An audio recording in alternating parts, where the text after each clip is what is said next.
Okay, finally returning to my ranking every card in Dune Imperium series. We're still at 45, so almost exactly halfway through the middle here.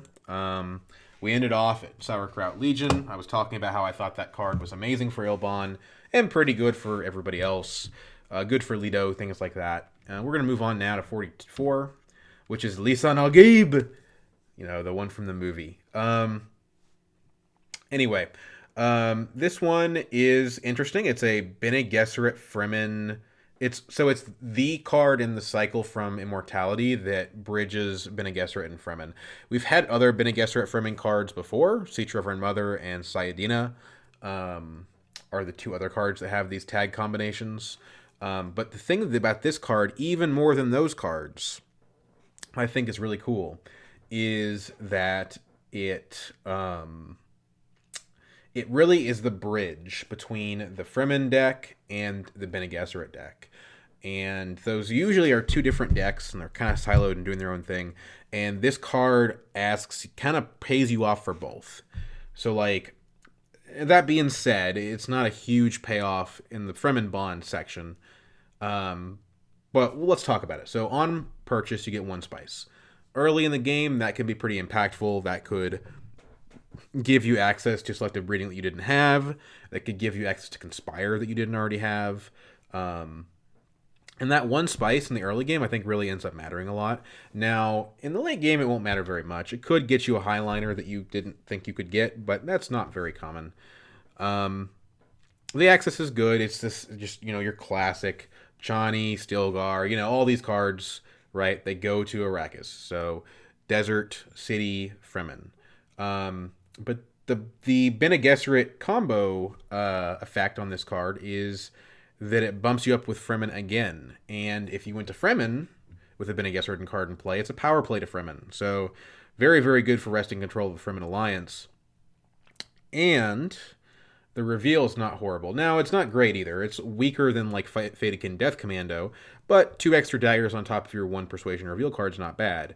And the idea that you're going to have a deck that has a Sayadina and an Embedded Agent and Fatikin Death Commando, and then this implies that you can kind of split the difference between those two decks, and I think it's really cool. This card ends up at 44 mostly because of the ability to somewhat consistently get a power play on Fremen.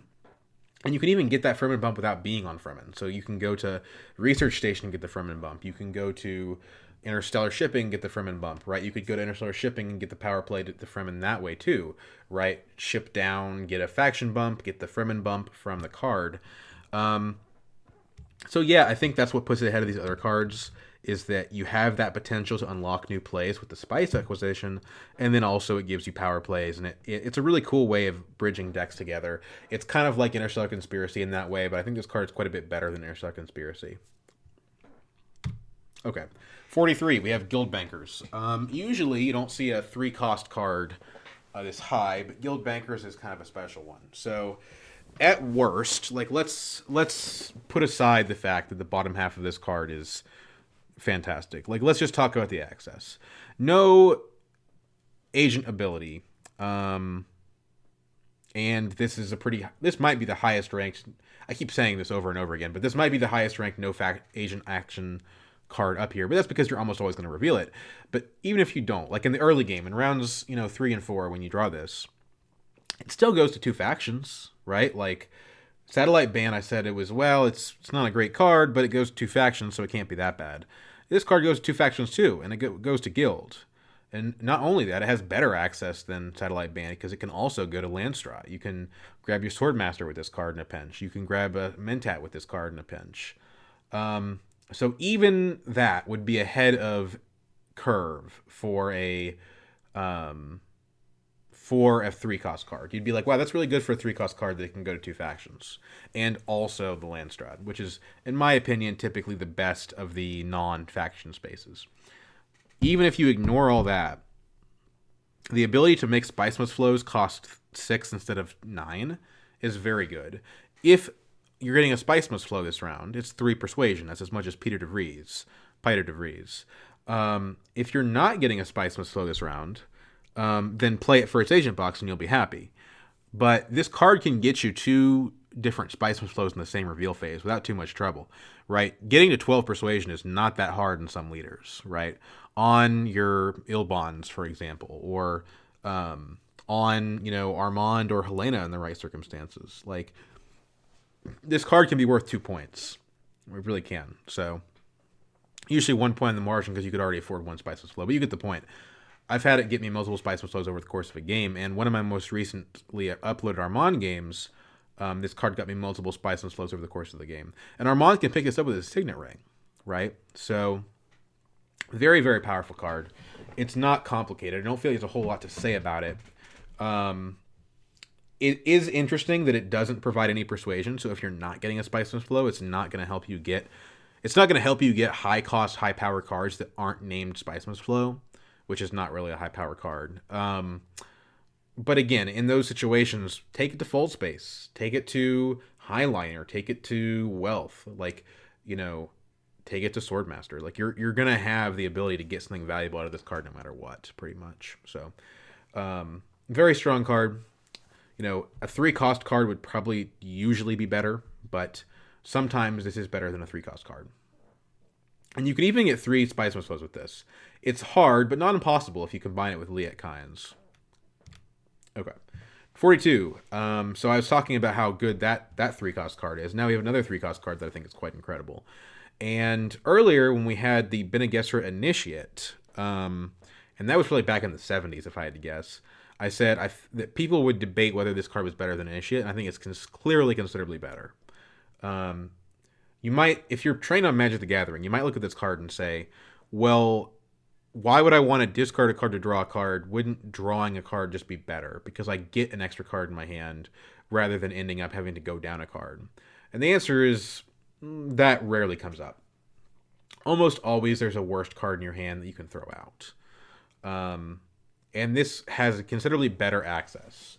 The ability to go to Emperor and Bene Gesserit and Landstrad, the ability to go to 2 factions just really makes this card significantly stronger. It also reveals for a dagger, so it's better in the artillery strategies. It's better with your Imperial Bashar. It's got its own dagger, so that can sometimes put you over the edge too if you don't end up playing it. And the thing that really puts this card over the edge, in my opinion, is Unload. Like, this card is so good with Freighter Fleet, with In the Shadows, with Water Peddler.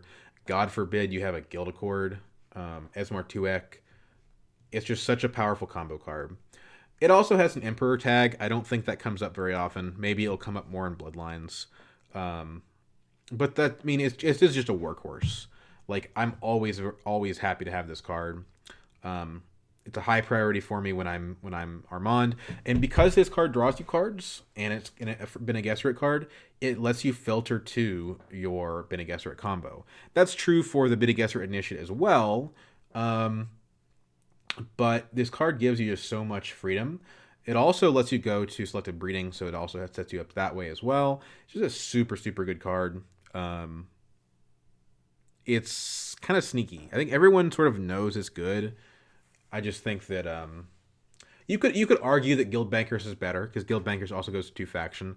But guess what? Truesayer has a very good agent box, right? And I think that's the difference. In addition to slotting into a deck, yeah, Guild Bankers has a guild tag, but that doesn't come up ever unless you're playing Uprising. So, both fantastic cards. I think Truesayer is really the bomb. Okay, 41. Speaking of Imperial Bashar, here he is. And I'm actually considering that maybe he's a little weaker than I thought. This guy is his own win condition, which is super cool. But I heard CJ of Hidden Assets talk about how he's never actually seen this card work and he thinks it's a trap. I have seen it work, although not super often. And I understand the idea that it's a trap, but I don't think that you can blame a card for players making bad decisions. Like, okay, you pick up an Imperial Bashar and then you pick up a Sauerkraut Infantry, which is a terrible card. And the fact that you have this card makes you want to pick up the terrible card. That's true, but you should be strong enough to not deliberately shoot yourself in the foot just because the card wants you to. Like, and my argument against him, why he doesn't like this card, is the fail case is really good. Like, going to a city and either trashing or getting a block is so flexible. The trash is fantastic. You're always going to be happy to have it. And hey, if you don't have a card you need to trash right now, great. It's a beast signet ring, right? Like, you get an extra block. So this card helps you win combats no matter what. It reveals for 2 daggers, even if you have no other dagger cards. It's its own win condition. It's an emperor card. I just think there's a lot going for this card. Admittedly, there isn't. I do think that, there. Yeah, guild bankers might be a little bit better. We'll see. But I've pulled off some crazy stuff with this card, and it does work from time to time. And even if you don't have to build your deck around it, as long as you have like 2 or 3 daggers, it's not bad. Like, it's gonna be powerful and respectable. I do agree that this is harder to make work to build a deck around than artillery, because artillery is always going to activate, whereas this only activates on the turns that you draw him. But even so, again, like, don't, like, my opinion is, don't get this card and then think that, like, you should start picking up scouts. Like, maybe pick up a scout, probably not. Like, yeah, just play the way you normally would have played, and he'll still be a solid little card. That's just my opinion. Okay, G manipulation. Just when you thought the 3 cost cards couldn't get any better. Yeah, I mean, this and Truthsayer are neck and neck super powerful cards. They're pretty equivalent to each other in value. But let's just talk about it. So, trashing a card, again, I value that super highly, especially early in the game. And this is one of those Bene Gesserit payoff cards. 2 spice is a lot. It's just a lot. It's enough to get to selective breeding. It's a third of Highliner. It goes to 2 really useful places, granted no faction access. And it also reveals for 2 persuasion. So in the worst case scenario in your Bene Gesserit deck, you're gonna reveal and be happy with it. And I think this placement at 40 sort of does a good job of highlighting where my priorities are. I think the Bene Gesserit deck is one of the best things you can be doing in this game if you can get it to go off. So I put a lot of priority in cards that are good even if they don't have the Bene Gesserit bond, and this is one of those cards that is good even if it doesn't have the Bene Gesserit bond. Because the more of those cards you can pick up, the more you're going to get these effects to go off. I had a game not that long ago that I won on the back of this agent action. Just getting, it gave me like 4 or 6 spice, and that's just a lot. That's just a lot. And then the consistency bonuses can't be overstated. So, yeah. Helps you spice flow in the late game too, because it's above average on persuasion. Great card. Okay. Chome Delegate. This guy can win games. He really can. You need to keep your deck small-ish, I think, so you can continue to draw him. But I don't think they meant for this card to be as strong as it is. This card's like probably fairly costed at like 4 persuasion. Like, if you asked me to pay 5 for this, I wouldn't do it. But if you asked me to pay 3 or 4 for it, a lot of times I would. Revealing for 3 Solari on its own is very powerful. And in a late game, you can trash this and get Solari. And then the ability to just go to not selective breeding, go to interstellar shipping every single round is just really game-breakingly good.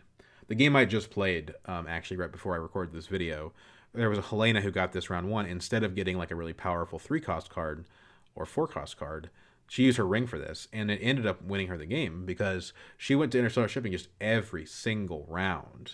And troop transports, I mean, what more is there to say? So the only thing I would say bad about this card, there's 2 things that are bad about this card. The first is that it has no agent box. So even if you do take this to Interstellar, you're not getting anything super crazy out of it. And then the other thing is it has no persuasion. But 3 Solari is worth the no persuasion, particularly because you can discard this card. You can Truthsayer this card and get a ton of value. So if you Truthsayer a Chum Directorship, you don't get anything. And that's one reason why I think that this card is just so powerful. If you see Armand Kaz, you should consider this card. Sorry, if you see this card, you should consider Armand Kaz pretty much every time. And that's just a statement to how strong it is. Okay, power play.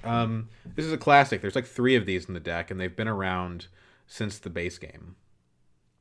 And yeah, I mean, what is there more to say? You guys have all played with power play before. The ability to go up two bumps on a faction space is so powerful that when I was talking about Lisan Al Gaib, I was calling it a power play to Fremen, right? Like the card is synonymous with a game effect. That's how essential it is. I actually don't like this card very much because I don't like spending a lot of persuasion on a card that's not going to stay around in my deck. I want to get repeated value out of my cards, and this card doesn't do that. But I can't deny how powerful it is. Power play is almost always a point. Yeah, it's almost always a point, and it usually is going to steal an alliance from somebody else or get you to the interstellar shipping track before anyone else could get there, or before anyone else thought you could get there. And then you also have to factor in all the alliances give you economic benefits for taking them. So, if this card gives you another two troops or another water or another three Solari, that can also seriously swing the game in your favor. So, I think this card is very, very powerful. If you get it round one, if you go Mentat, if you use Paul's Signet Ring, if you go to Arcane and buy this card round one, there's a chance that you see it round two. And seeing this card round two is so strong because if you take it to fold space, you go from 0 to 2 on that track, and all of a sudden you're in business. It can enable you to completely ignore the guild track on the first round and still get interstellar shipping in the second round. It's kind of a rare thing to happen.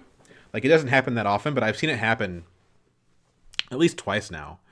And I have a game on my channel with Beast Raban where I drew this round two, and it just took over the game. So even though this card's not for me, it's not my style of card, I do respect it. It's clearly very powerful, and it's an index card for these mid to high cost faction takeover type effects. Okay, so speaking of cards that give you repeated value, at 37 I have Landing Rights. This card is really strong, and I think this card demonstrates, like, it doesn't look like much, right? Yeah, it's got 2 persuasion, so what? Yeah, it's got city access, but it only has city access. It has a shipping bump, and everyone knows that's good, but, like, is it that good to where you would want a card that doesn't do much else besides reveal for 2? And the answer is yeah, it is. Yes. The ability to get shipping bumps outside of the shipping track is really powerful. Really, really powerful. And the ability to do it on planet spaces is extremely powerful. People don't know that you're in the combat, and then all of a sudden you're throwing in, 5 troops, right? You take this to Carthag, ship down, grab 2 troops from the track, grab a faction bump, grab a bunch of resources, an intrigue card. You have a troop from Carthag, and then you have 2 more troops from the track, and then you have 2 troops from your garrison. All of a sudden, this card is a better combat card than most of the cards that have daggers on them. That's my issue with the dagger focused strategies, is like, just getting more troops is usually better. Like, I would rather have this than like a Fatakin Death Commando pretty much every time. Just because the ability to get into the combat with a ton of troops is going to be worth more than those daggers, which don't do anything if you're not able to find a way to deploy first. Super underrated card. If you get this card with Armand and you just trash down to it and play it over and over again, it's going to be really powerful for you. If you get this card, on Yuna, it's going to be super strong. It's great on Hundro. It's just a consistently very, very valuable card. And that's all there really is to say about it. It's best with Helena, I think, maybe, because the ability to take it to always infiltrate cities means that you're never going to be locked out of the card. But there's a lot of leaders that can use it effectively, and you should never be afraid to pick it up. Even though it costs less than a power play, it's probably worth more over the course of the game, because power play gives you an increase of 1 faction bump, maybe 2 if you consider the access portion, whereas this card probably over the course of a game will give you 2 or 3 faction bumps. Oops, I jumped ahead there. Duncan Loyal Blade. This is a card I have very little experience with because it's a promo card, and by the time I picked it up, it It was, I just had played a lot of games already. So it's a super interesting card. It takes you to Frem with extra troop. That's a 3 troop, Hardy Warriors, or a 1 troop still suits. A 1 troop still suits is not bad, by the way. And the really cool thing about this card is the reveal. It'll always give you 1 persuasion and 2 daggers, and you're not sad about that at all. Although you'd rather play the upper half, but you can save this until the right moment and throw your entire garrison into combat by trashing it. This is an optional effect. You can wait to use this until you need it. On an intrigue card, there's an intrigue card that does this that I don't super like. On an effect like this, you can plan around it ahead of time. You're going to get all those troops in the garrison plus the 2 daggers. It'll basically let you steal a combat as long as you plan around it. And the top and bottom halves of the card synergize with each other, right? Because the top half of the card builds up your garrison, and the bottom half of the card utilizes that garrison. So I think it's a super cool card. Trash it in rounds, 6 through 8, and just be super happy with your combat wins. It's good early, it's good late. It's a super fun little surprise, and I like that type of thing in the game. Okay, 35, we have Smuggler's Thopter. This card is good, but situational, and it's hard to evaluate that situationality. As I've become more experienced with the game, I've become more comfortable with not having to guild influence, where when I first got introduced to X, I felt like I had to have that every single game. But even still, most games, you're going to want to get 2 guild influence, and you're going to want to get it before any other faction if you can help it. So this is not a big ask. Like 2 guild influence, most players are going to get that going on pretty early. And draw 2 is just super effective. Just consistent draw 2. Take this to, like, draw is better the earlier you get it, and the yellow spaces are better the earlier you go to them. So what this ends up doing is just doing everything that you want. It goes to the spots you need to go to early, and it draws you early so that you get to see your other options. And in the situation where you buy this when you only have 1 guild influence, you don't get the second, it still reveals for spice. That's better. That's not bad, especially given how hard it is to get spice in this game if you don't have the 2 guild influence. So getting this card means you'll get spice either way. You'll either get it from the shipping track or you'll get it from the card. So it's a nice, just reliable, good 4-coster. I could be persuaded that landing rights is a little bit better, but not a lot. Now, normally I try to do 15 cards per video, but I need to go get a haircut. So I'm going to cut it short at 35 here. We're going to leave that the way that it is. I'll upload it when I get home. And yeah, hope you guys have a good rest of your day. We ended up Smuggler's Thopter. So now we're getting into the really good stuff. Top 30 coming up here.